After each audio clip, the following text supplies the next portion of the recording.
All right, and welcome back to the AM Drive with Mike and Aaron, presented by 12 Ounce Sports, also presented by Vice Golf. We have Mitch Bernstein of the Bern with Mitch here. Mitch, did you know that Vice Golf is rapidly changing the game, making premium golf balls and selling them for less than anybody else on the market? I did not. Well, now you know, Mitch. A little education for you, because you're going to give us some education today talking about the MLB. And we had such a great experience, in my opinion, last night with the Field of Dreams game. I want to start there. What did you think about the way that baseball set this up? And do you think this could be something going forward in the future? Absolutely loved it. Now, I saw the movie when it came out, so I'm a diehard. Went to I have a hell of a story to tell you guys at some point about meeting Kevin Costner on the field when they played the movie there many years ago. But as for last night, it was classic. I really wanted him to walk through the corn, and they did that. I really wanted Dwyer Brown. I wanted Kevin Costner and Dwyer Brown to have that opening pitch. I don't know that they didn't do that. I was a little disappointed with that. But the entire concept of being there and that ball, I wish I had a microphone in the corn to hear the ball land when they home runs hit. It would have been even more special. But to me, it was an iconic game. I said to my wife, I said, what other movie really can you do this with?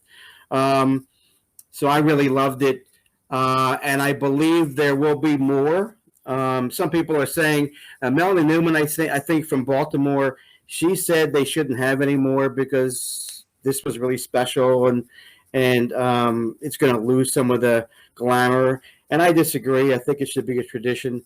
And our Beck boss was asking, and you guys were commenting about, the future of it. And there is a future. They are developing plans to enhance and enlarge the entire complex with youth games and youth tournaments. And I think a hotel. Mike, stop the booing. Mike, it's classic. Hey, they got to make money somehow, Michael. I know, Aaron, I know.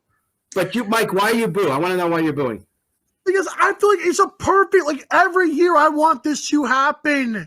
Come on, Mitch, you want this. No, I do want it to happen every year. You believe Aaron? I think what Mike is saying is he doesn't want this to be anything but that field or that stadium, anything but the MLB game, kind of a la I don't know, some stadiums that only host 1 or 2 games a year. He doesn't want this to turn into the Iowa State championship field, for high school teams. I think that's what Mike's thinking right now. Yeah, and I think unfortunately, due to the economics in that specific area, they need. I mean, listen, it'll bring more baseball to that area. And perhaps the whole thing is to develop baseball fans, and whether it's in Dyersville, Iowa, or in Philadelphia, Pennsylvania, or Chicago, or New York, the idea is to enhance and increase the number of kids playing baseball. So I think that's the main reason why. But Mike, I agree, for the romanticism of the game, for that particular game, for the enhancement of the understanding of the movie, I agree. Yes, there's a point. Your point is well taken for that. I agree totally. Thank you, Mitch. Yeah, I'm curious about, you talked about where else, what other baseball movies they can do it. I would love to see a Bull Durham recreation. I know that Durham's obviously got a minor league team. The Sandlot would be cool, building that junk field. I know it would obviously be good, but the Sandlot would be cool. Maybe having the Beast jump over the left field wall every inning. That would be good. Yes, that would be really good. So I think there's some spots to do it. I think the creative juices of the MLB need to get that going. I don't want to make this a corny recreation every year, but the Field of Dreams game would be cool. I think a 2-game series would be better, in my opinion. Take a home game from each one of the teams, because that owners don't like to lose home games. We know that. So, that's your thoughts on that? And that's another good point, because it was limited seating, which I get that, no big deal. But I'll have the opportunity for other fans to come out and do that. Yeah, you get one ticket for one game, and then that's 16. That's 8 more thousand tickets that people can get So yeah, I agree with that too. Yeah, and I actually say if I had to pick one thing to be negative about this, and it's not really that, it's more of a in jest comment. But I would say instead of having a wall, just if you hit it into the corn, it's a ground rule double. If you hit it over the corn, it's a homer. Make them go into the corn for it. I like that. I do like that. That's great. No, that's right. That's your typical, or expand the corn, right? Just expand it and leave some open area so that, yes, if the ball happens to go into the corn on the ground, it's a ground double. Yeah. There you go. All right, we're talking to Mitch Bernstein, host of the Bern with Mitch, Tuesdays at 6 p.m. Eastern. All right, let's move away from the field of dreams and talk about a player that's probably lived out most of our dreams, got paid for not a lot of effort, Chris Davis. Whoa! Chris Davis retires. The new Bobby Bonilla deal. Yeah, he did. He got everything deferred. July 1st, he's going to get paid just like Bobby for the next That's crazy. 10, 15 years or so. How will you remember Chris Davis? Because there's the Chris Davis of Texas and there's the Chris Davis of Baltimore. And now there's another Chris Davis of Texas. Poor Glenn. I don't know much about it. I never follow him that much, so I have a hard time giving any good opinions. It's more, for me, it's more of the crazy ownership management that gives him these contracts and allows it to go on forever. As an addendum to that, I was at Citi Field yesterday, and the guy I was with, it was funny. He wanted to get a Bobby Bonilla shirt. I said, they're not going to have a Bobby Bonilla shirt. He goes, well, I just want to get people mad. And I said, if they had a Bobby Bonilla shirt in this place, people would tear it down for what they did, for what they've done to him. I mean, it's crazy. It should be illegal. I mean, this is where maybe the commissioners, when these deals are done, needs to step in and go, are you freaking nuts? Are you going to be able to survive this? You got to waste your money on this. I'm here for the integrity of baseball and for your sound management, and your management sucks if you're going to give them these contracts. But yeah, that's my opinion on that crap. Well, to be fair, though, the NHL has done them too. Looking at you, Rick DiPietro. So MLB is not alone in stupid contract giving. So to be fair to them, True. I will remember Chris Davis as spelling his name with a K. K. Because that's same, dude. That's like a chick.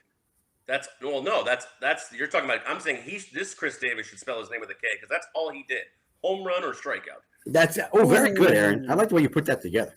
Yes, thank you. All right, let's talk about some of these deadline deals and how they're panning out right now.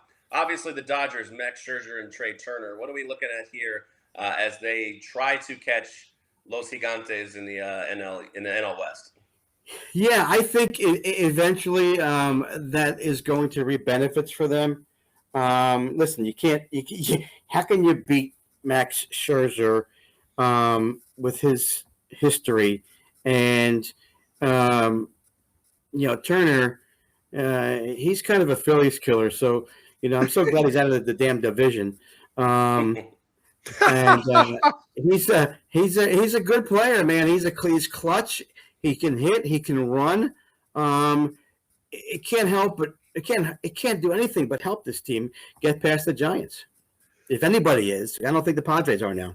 Hey, Aaron, can I ask the next question? Yeah. About Shohei Ohtani? Well, hold on a second. I want to talk about a couple more deadline deals, and then we can talk about Shohei. I want to move on. Yeah, that's cool. Yeah. We got Chris Bryant to the Giants. Is that working out so far? Yeah, I think, again, I don't know if these guys – I mean, listen, it was interesting the great thing that happened on the first day of each of those Cubs going to the other teams was each of them hit a home run. How the hell does that happen? Holy crap. Ain't this game romantic? Absolutely. Yes, again, I think all of these deals, these top players, except for Javi Baez, who's not doing so well with the Mets, he's hurt. I think they will eventually. Again, these guys are pros. It'll take them a couple of days, and it's already been a couple of days to get acclimated. And now they're going to continue to go. And I think there's motivation there. These players step up when it's time. There's motivation. They're in a pennant race. They're in a division race. They're going to help these teams get to where they need to go. Just not the Yankees. Well, yeah, the Yankees. That game last night. Listen, to me, I'm going to go back. I'm going to digress a little bit. It was almost my negative, my questioning brain last night was, are they going to give these guys meatballs to hit just so somebody could hit it into the corn? I mean, we heard in the pregame that the balls are flying out of there, but it was, I mean, boom. Listen, talk about dramatics. Yankees, wow, look at that. They're going to win the game. Oh, wait a minute. No, they're not. And Liam Hendricks, he sucked, but he gets the win. That's the problem with that statistic. You pitch like crap, and then all of a sudden you happen to be there and you win. He gave up 4 freaking runs. Anyway, I digressed. The Yankees, yeah. Well, I don't think they're going to go, and they're not going anywhere. Well, actually, that was the last question. I thought with the Gallo, just real quickly here before we move on to Shohei, with the Gallo and Rizzo trades, they're hot right now, so we'll have to see. Still 7 games back at Tampa, but and that's the thing. Tampa's again. My prediction was earlier was that Tampa was going to eventually overtake Boston, and as much as the Yankees try, now might they get the wild card? Yes, it's a possibility. They're in that. So you can't count them down yet. Can't count them out yet. But I think it's going to be Tampa Bay and Boston 1-2 in that division. There you go. Aaron's living the dream right now. I know. Mike, you wanted to talk about Shohei. We've not heard a lot about him since the All-Star break. I'm a huge Shohei Ohtani guy.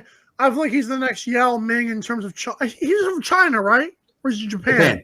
I give up. Forget what I said about Yao Ming. No disrespect. That was wrong. That was wrong.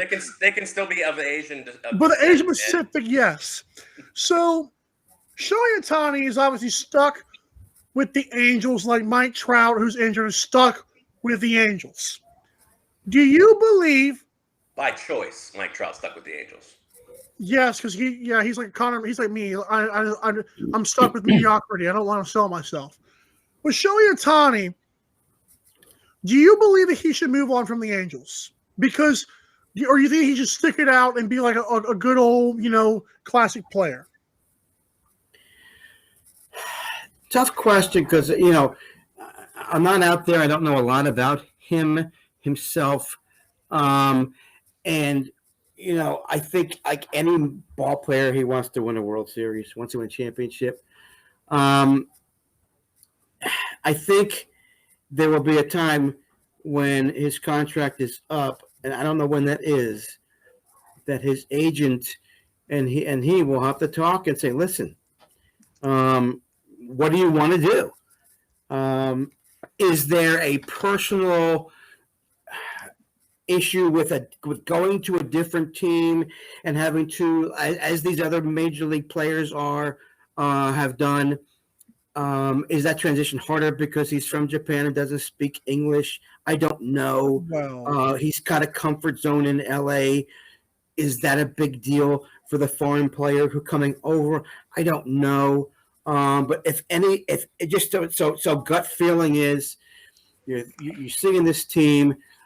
Are they making any moves to get better? And it's up to him and his agent to say, you know what, Shohei, let's seek out an opportunity where you might be able to win in a bigger market. Right. Yeah, it's a tough question. You look at the situation with Ichiro, the respect factor is so great in the Japanese culture that he may not leave the Angels, or he may give the Angels every opportunity to keep him. He's not a free agent until after the 2023 season. So we have a couple more years. Things could take a turn. You just never quite know. I think the Angels have treated him well, especially throughout all those injuries he had. So it's going to be an interesting slot there in 2023. If he's absolutely just wants to win, I don't think it's in LA, unfortunately. Despite all, they try. They really try. The Dodgers. It could. I meant LA. I'm sorry. It won't be in Anaheim. Right. No offense, All right, Max and the boys. All right, Mitch, we got about 60 seconds left here. My last question for you is, with approximately 50 games left, who do you if you had a vote, who is your Cy Young and who is your MVP? Cy Young, National League, Zach Wheeler. Most consistent. I've watched him. He's unbelievable. DeGrom is awesome, but he's not been pitching as well lately. He's hurt a little bit. So, we'll see. American League between Carlos Rodon and Lance Lynn of the White Sox. Lance Lynn has a great breaking pitch. He wasn't perfect last night, but I think that was nerves. MVP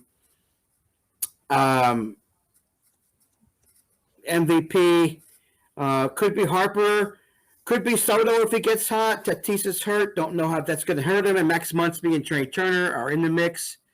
MVP, I don't want to vote for Ohtani because my personal feeling is it's got to come from a major league. It's got to come from a division winner. I don't agree with an MVP going nowhere. What's the purpose of that? Your MVP is the one that takes you to the next step.